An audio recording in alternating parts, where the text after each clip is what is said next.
कर्म रूप परिणमित कौन हुआ? है ना, द्रव्य कर्म रूप परिणमित कौन हुआ?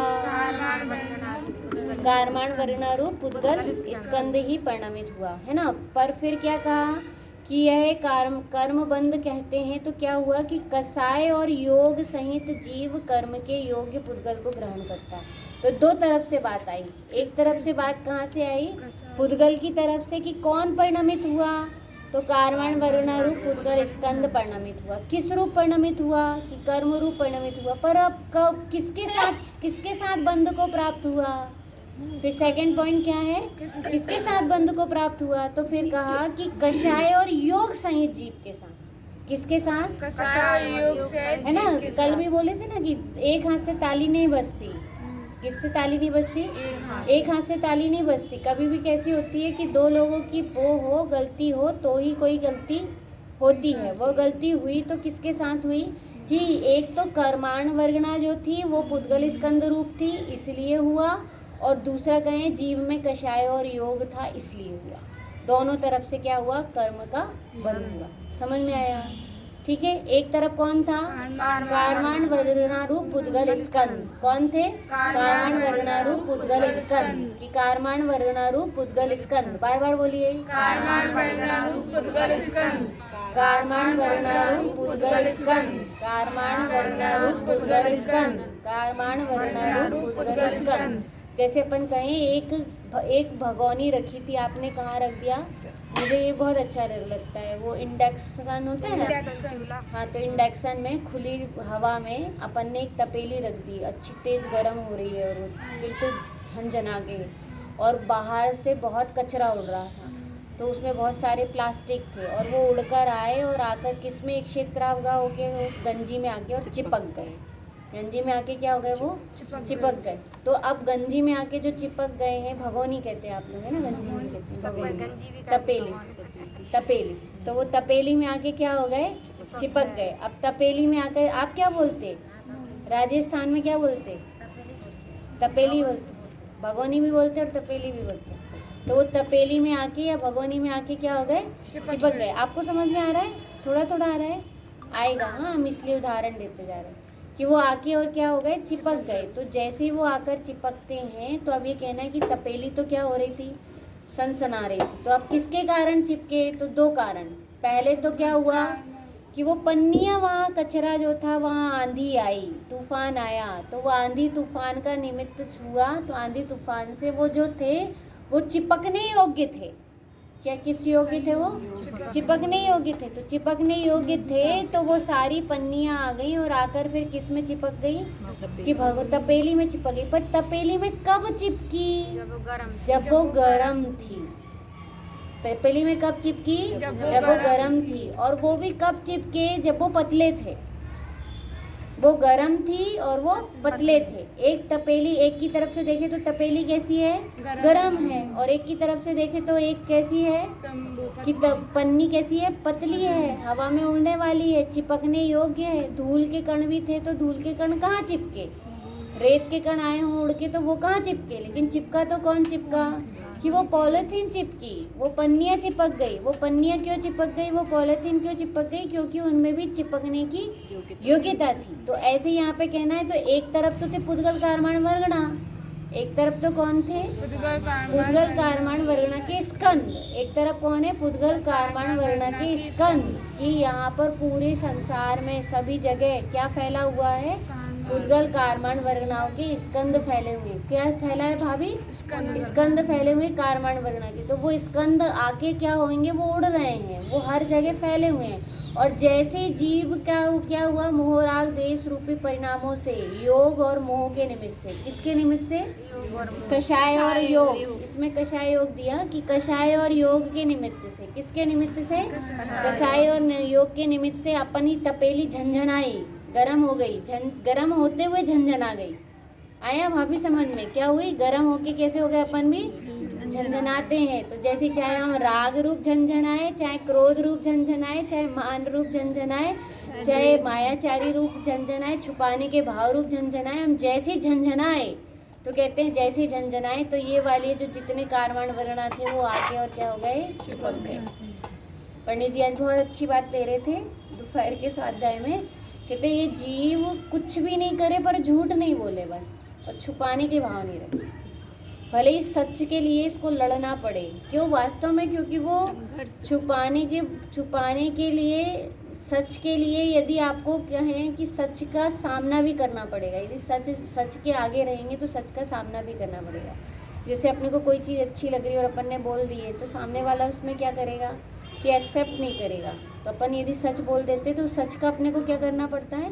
सामना भी करना पड़ता है। यदि अपन किसी सच पे अड़िग हो जाए तो वहाँ पर यही कि वो झंझनाते हैं ना अपन, तो हमेशा उससे कह रहे थे वो, क्योंकि आजकल छुपाने से और झूठ बोलने से डिप्रेशन में जा रहे हैं। मुझे ये चीज़ बहुत अच्छी लगी कि हम जितना जितना छुपाना चाहते हैं, जितना जितना किसी को नहीं बताना चाहते हैं, हम उतने उतने डिप्रेशन में चले जाते हैं, क्योंकि वो अंदर छिपाने की वृत्ति रहती है ना। तो कहना था कि छोटे से बच्चे से लेके बड़े तक, तो जितना आप छुपाने का प्रयास करेंगे तो छुपाने के प्रयास से तो क्या होगा कि आप अंदर से झंझनाते रहेंगे, और झंझनाने से कर्म आके बंधते रहेंगे, और बताए बोले ख़त्म हुआ तो क्या होगा कि भाई। और मुझे एक विकल्प आ रहा था उसमें वो बात सुनकर कि बात तो सही है, क्योंकि अपन एक तरफ से देखें तो अपने को लग रहा अपन इनसे ये बोल देंगे तो ये हमारे बारे में क्या इमेज बना रहे हैं, तो वो तो कोई ना कोई इमेज बना ही रहे, वो अच्छी बनाए। वो अपनी अच्छी आदत को भी देख के यदि अपना पुण्य का उदय नहीं हो तो खराब इमेज बनानी हो तो खराब इमेज बनाएंगे। हमारा अच्छा व्यवहार देखकर भी खराब इमेज बना सकते हैं, तो हम छुपाएं क्यों?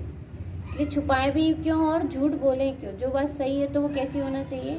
बिल्कुल साफ होना चाहिए, है ना। तो झूठ बोलने की आदत वो कह रहे थे आज, बहुत अच्छा लगा मेरे को कि गुरु के अनुशासन में कोई रहना नहीं चाहता आजकल। हमारा जो जीवन रहा वो अनुशासन में रहा, और अनुशासन में रहने के कारण ही 35 वर्ष की जो पवित्रता रही है, उस पवित्रता के कारण ही आज क्या है कि वो पवित्रता के कारण ही आज सब लोग इतना मान रहे हैं। मतलब सबको पुण्य उदय दिखता है, ख्याति दिखती है, लेकिन सही में किसी के जीवन की पवित्रता ही तो होगी जिसके कारण इतनी ख्याति हो रही है। तो वो पवित्रता भी तो देखने लायक है। तो मुझे तो ये इसमें ये प्रश्न का ये क्लिक कर रहा था कि सही में यदि जीव अंदर अंदर दुखी है, अंदर अंदर से यदि वो किसी फ्रस्ट्रेशन में है, कोई गलत चीज़ सोच रहा है, कोई छुपाने की वृत्ति से घबरा रहा है, भयभीत है, चाहे बच्चा क्यों ना हो, है चाहे बड़ा क्यों ना हो, चाहे बूढ़ा क्यों ना हो, पर उससे उसके निरंतर कर्मों का आश्रय हो रहा है। वो तपेली बनाई हुई है। वो तपेली कैसी है? वो बनाई हुई तपेली है, गरम तपेली, और उस गरम तपेली में कौन सा कर्म आके चिपक जाए, और कौन से कर्म आके चिपक के आपको क्या करता रहे? दुखी करता रहे। और इसीलिए जो अपन कहते हैं ना कि छोटी छोटी बातें निकल जाती हैं तो वो बड़ी नहीं बन पाती, लेकिन उसको हम जितना जितना अपने अंदर में रोकते चले जाते हैं और उसको अपन निकलने नहीं देते हैं, तो उतना वो कैसा हो जाता है कि उतना ही वो बहुत बड़े रूप में होकर, बड़े रूप से कर्म का बंध आके और बंधता है, मतलब परिणाम भी, जिसके कारण ही अपने को डिप्रेशन वगैरह, तनाव और ऐसी स्थिति बनती है ना। तो इसलिए अपने को कभी भी नहीं सोचना चाहिए कि हमारे परिणामों से या हमारे छुपाने से या हमारी कोई प्रवृत्ति से कुछ नहीं हो रहा। वो प्रति समय यदि हमको किसी भी तरीके से हमको हमारे जीवन में चाहिए क्या, मैंने खुद सोची, अपने को लगता है रोटी और सब्जी तो चाहिए, पर नहीं चाहिए इतना भी जितने के लिए हम सोचते हैं, है ना। इतना भी क्यों? क्योंकि फिर मोटे होते हैं तो फिर क्या कर रहे हैं? कहीं एक्सरसाइज कर रहे हैं, कहीं डाइटिंग कर रहे हैं, है ना। तो कहीं योगा करते हैं, तो कहीं वो करते हैं, क्या करते हैं? जिम जाते हैं लोग बाग पचाने के लिए। तो भाई खाओ ही नहीं ना, उससे अच्छा तो यही है, मतलब कम खाओ, जितना ज़रूरत है उतना खाओ। घर में बैठ के थोड़ा सा घर के काम करने में इतनी ज़्यादा एनर्जी की ज़रूरत नहीं रहती है, जितनी ज़्यादा कैलोरी और एनर्जी व्यक्ति ले लेता है। जितनी कैलोरी चाहिए नहीं उतनी कैलोरी खाई जा रही है। तो फिर और फिर क्या होता है कि फिर हम तनाव में आते हैं, झंझना जाते हैं, और झंझनाते हैं तो कर्म आ जाते हैं, कर्म चिपक जाते हैं, और कर्म चिपकेंगे तो कर्म का उदय फिर आएगा कि नहीं आएगा? बात समझ में आ रही है? आ रही है आपको? क्या नाम है? दीपिका। हाँ ठीक है, घर में कुछ और कहते हैं, दीपिका ही कहते, ठीक। तो ऐसा है, आए समझ में कि हमको प्रति समय पर हमारे परिणाम जो है, हमको हमारे परिणाम देखने चाहिए, है ना। हमको हमारे खाने पीने की भी चिंता नहीं रखनी चाहिए कि हमको मिलेगा कि नहीं मिलेगा, नहीं मिलेगा तो कैसे होगा। अरे कितना चाहिए, हमको इतना चाहिए ही नहीं तो मिलेगा नहीं मिलेगा की तो बात ही नहीं है ना। तो इसलिए यहाँ पर कहा कि हम, क्योंकि किसी बात से परेशान हो ना हो पर 2-3 चीज़ से परेशान हो जाते हैं। तो मांगने पे भी नहीं मिलेगा। हाँ, वो 2-3 चीज़ों से किससे परेशान हो जाते हैं। एक तो लगता है रोटी तो चाहिए, कपड़ा तो चाहिए और स्थान तो चाहिए, मकान तो चाहिए, इतना तो चाहिए, इससे ज़्यादा तो नहीं चाहिए। लेकिन ये कहना है इतना भी कितना सा चाहिए, इतने के लिए भी कितनी सी जगह चाहिए। हमने खुद ही क्या कर लिए, बहुत ज़्यादा अपनी अपेक्षाएं बन गई हैं और वो बहुत ज़्यादा अपेक्षाओं के कारण ही क्या हो जाते हैं कि हम अंदर से कंपित रहते हैं योग से, और कषाय सहित जो योग कंपित होता है उससे हमारे कर्माण वर्गणाएं जितनी भी होती हैं वो आकर और चिपक जाती है। और ज़्यादा मात्रा में चिपकती है तो ज़्यादा आकुलता होती है, कम मात्रा में चिपकती है तो कम आकुलता होती है। वो क्योंकि वो क्या देती है, वो अनुभाग शक्ति देती है। अभी आएगा इसमें, है ना। तो समझ में आ गया। फिर क्वेश्चन नंबर